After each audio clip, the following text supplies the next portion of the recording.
Ladies and gentlemen, good morning. Good morning, everybody. Hello. A warm welcome this morning to the Crypto Valley Conference, day number 2.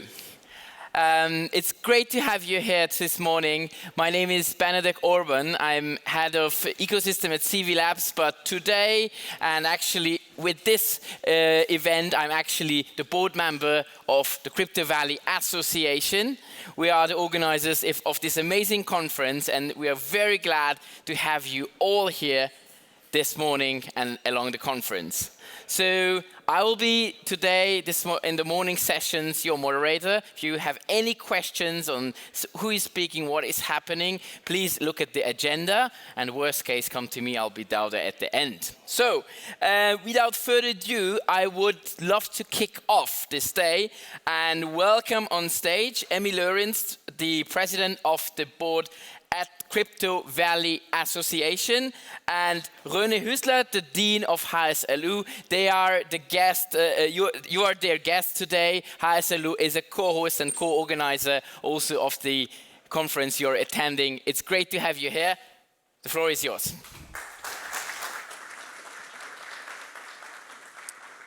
Good morning, everyone. It's a pleasure to be here. Welcome to the second day of the CVC, as Benedict just said. I'm really curious to see who is here for the first time.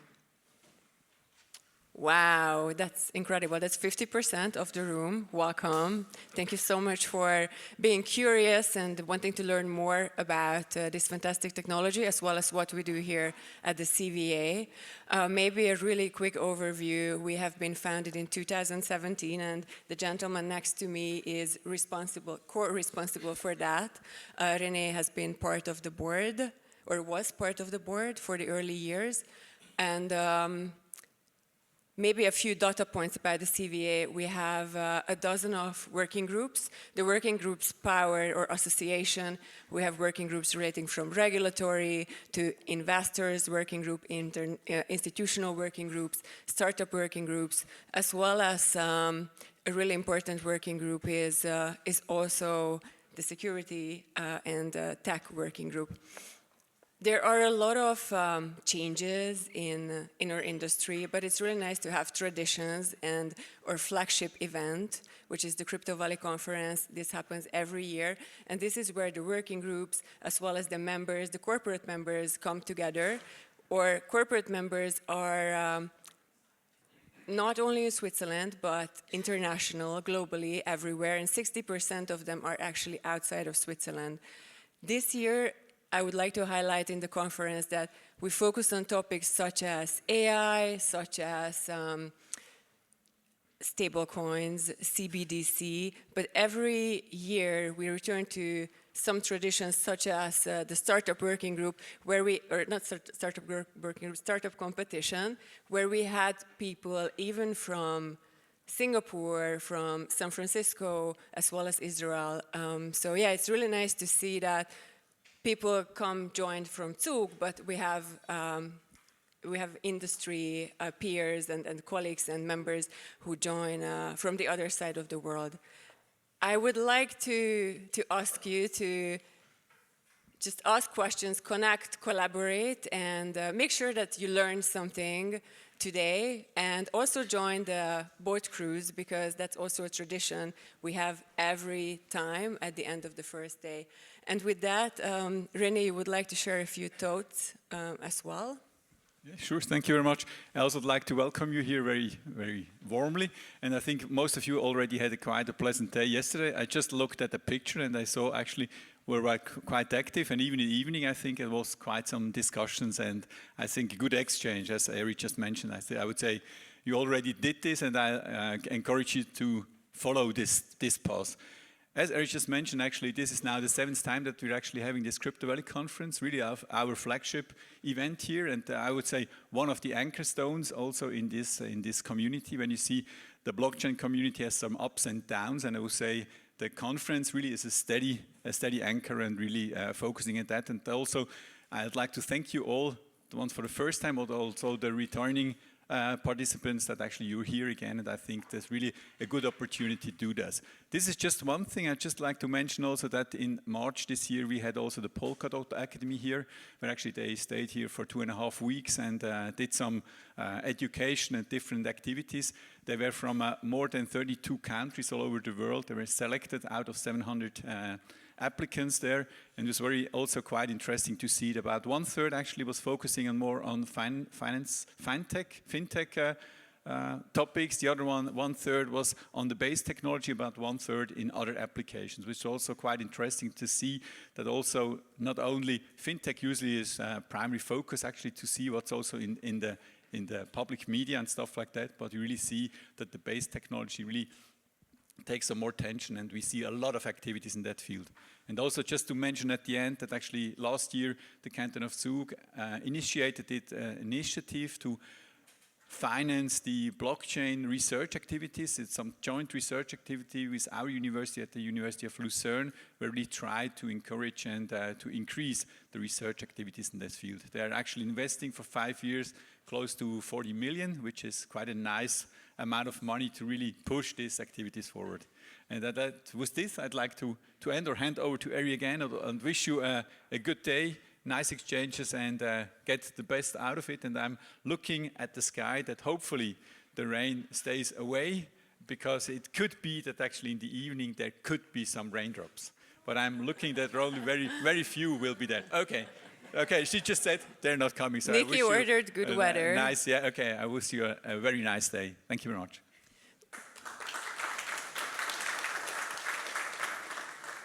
Thanks so much, René, and also a heartfelt thank you goes out from the Crypto Valley Association to HSLU, because we always have the pleasure to enjoy your support, and thank you for hosting us. And also thank you to Nikki Csányi and my board colleagues for working hard to make sure that this event is a success. So yeah, let's move on with the agenda and hand it over back to Benedek.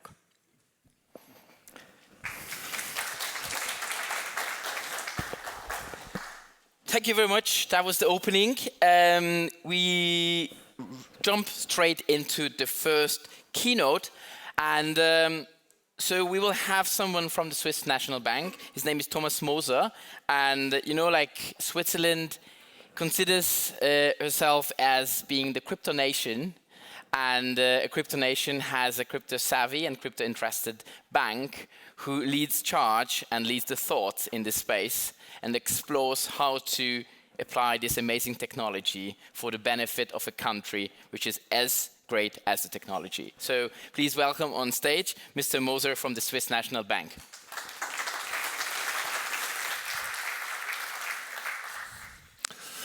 Good morning, everyone, and thank you for having me. So I will talk a little bit about decentralized central banking.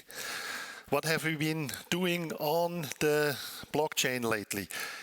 Here you see our CBDC projects. You see the ones that are in light gray are the ones that we have already completed. The darker blue ones are the ones that are active.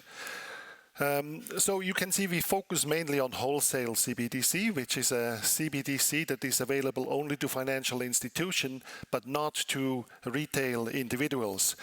Here we have the Helvetia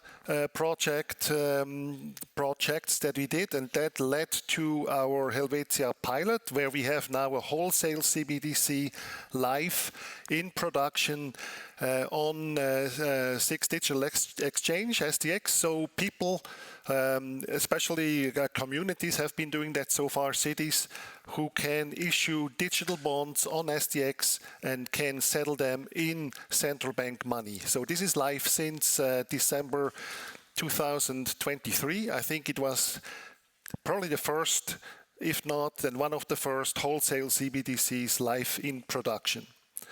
We have also done some cross-border projects, but those were just proof of concept, so they are not live. We had Project Jura together with the Banque de France, which was settling the digital securities in central bank money, both in digital euros provided by the Banque de France and wholesale CBDC in Swiss franc provided by us. I think one of the more interesting projects was Project Mariana, where we actually built a decentralized exchange on Ethereum, together again with the Banque de France, with the monetary authorities of Singapore, and we had this liquidity pool with wholesale CBDCs from these three institutions, where automated market maker would take care of the exchange. So extremely interesting project. I actually tried to do some Swiss franc interventions on that decentralized exchange, but the liquidity pool was so deep I could hardly move the exchange rate. And then we have Agora, where we are involved. And maybe I should also mention here that these projects that we do are mainly together with the BIS Innovation Hub Swiss Center. So these are our partners where we can try out things. If it works like Helvetia, we take it then into production on our own. So Agora is a huge project. We have 7 central banks involved, so the Swiss National Bank is one of them. 7 central banks across 3 continents. We have more than 40 financial institutions involved, including several Swiss banks. And the idea is to have a blockchain where you can do payments in tokenized deposits provided by the commercial banks, and they are settled then in central bank money provided by the central bank. So we have the Americas, Asia, and Europe involved. Big project ongoing. We had one project on a retail CBDC, which was really just an experimentation, because the position of the Swiss National Bank has been that we do not see a use case, at least at this stage, for a retail CBDC in Switzerland. But the project wanted to test and I think successfully showed that you could have or produce or deploy a retail CBDC that is both scalable, that is privacy preserving for the payer, and that is also quantum resistant. So these 3 features we tested.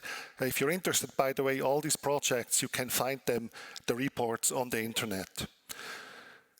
So where does that all fit in? We have, so our real interest on wholesale CBDC has been settlement in central bank money.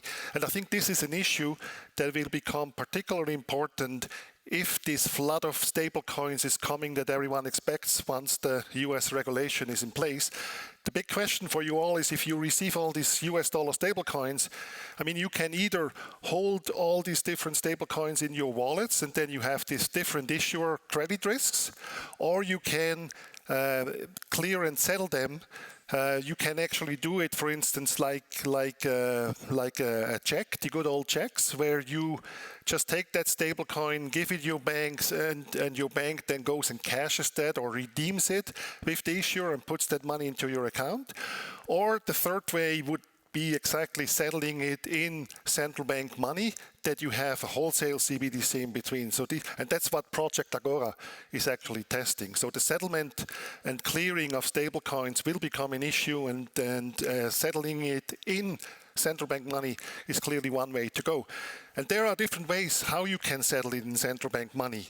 And one would be, this is this first blue, is it blue here or is it gray line that I have? So that you could say we just let a private institution issue a stablecoin, but we let them back that stablecoin with central bank money.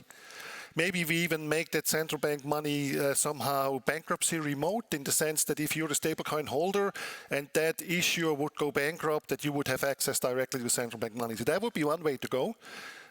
We do not have, I mean, this is illegal. We looked at some of the legal questions, but that's not something we have tested. We have also not had demand on this. When we talked to the banks, they said, nice, you know, nice if there is nothing else. But even if it's bankruptcy remote, you still have some friction there, because you don't know how fast you get that money and so on. So it's clearly not the same as having central bank money directly. And if you want to have central bank money directly, you have these 2 ways. You can either build a link into our normal RTGS systems and use the accounts and link that to the blockchain. We have tested that in Helvetia 1. And actually, interestingly, we will have in Switzerland BX Digital. They received a license this year, and they will go live somewhere in fall of this year, and that's exactly what they do. They will use the Ethereum blockchain for the digital assets, and they have a link that we already approved. They get a link into our accounts. So there you can settle securities in central bank money, but through the traditional accounts. So that's one way. And as I said, soon live. Interesting to see how that works. And then we have already live, that's the wholesale CBDC, and SDX is live with that, as I said, since December 23. So it will be very interesting to see these two different models. What are the pros, what are the cons? Where is more demand? And also for us with the link, what are the restrictions of such a link? Because if you link the account system and the blockchain, then you have synchronized settlement. You do not have everything integrated nicely as you have that on the blockchain. So it will be interesting to see what are the limitations of this approach. We are also involved in a project that is really led by the New York Fed. This is just testing different smart contracts for monetary operations. And there the blockchain is nice with the atomicity that you get. For instance, if you do a repo transaction, you give the collateral and the money flow. If it's atomic, of course, you have an additional security in there. So these are the kinds of things that are tried out. So really just tests on different types of smart contracts that could be used for monetary policy operations. And then finally, we have this project Promissa, which we just issued the report. And this is really, I think, a really cool project, because the use case for a blockchain, if there ever was a good use case for a blockchain apart from Bitcoin, then it's really Project Promissa. And this is currently the way it works is the World Bank, gets financing from different countries, and they really have these promissory notes, which are pieces of papers. We are the custodian. All the other central banks are the custodian of these papers. So a World Bank needs money. They call the Ministry of Finance. The Ministry of Finance calls us. Someone goes and gets that piece of paper, crosses off the number that's on there, writes a new number by hand, and then we actually make the payment, which is, I couldn't believe it when I saw it. And then we said, let's put that on a blockchain. We did that in Project Promissa. It works perfectly well. Everyone is actually happy. We had several countries involved, including India, Saudi Arabia, South Africa. So all countries are extremely excited about it, but we currently face kind of a collective action problem. Someone has to take the lead, and as you can imagine, it's not technology, it works. The issue really is governance. Who owns that thing? What is the operating model? And I fear a little bit that this perfectly sensible project might have a rough start or even die just because of these governance issues. So very unfortunate, but from a technical point of view, a beautiful example of how you can use blockchain in payments. And I'm basically on time. That was my presentation. Thank you very much.